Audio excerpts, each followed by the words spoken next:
Combien pèse-t-il ce robot? Quelques dizaines de kilos?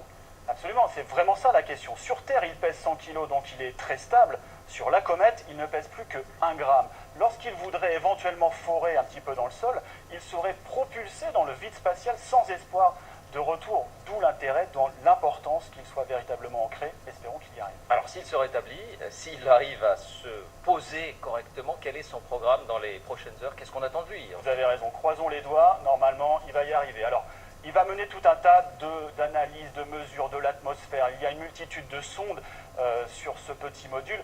On va le faire tourner. Je vais vous expliquer un petit peu quelques outils principaux, vous allez comprendre. Il va tout mesurer, le magnétisme, la composition de l'atmosphère, etc.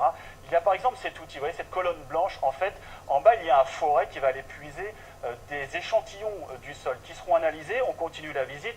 Vous allez voir, tout autour du robot, il y a des petites caméras ultra perfectionnées, infrarouges, etc., qui vont mesurer la composition de ce sol. Est-ce qu'il y a des molécules de la vie? C'est là qu'on le saura. Et puis un dernier outil, par exemple, qui ne paye pas de mine.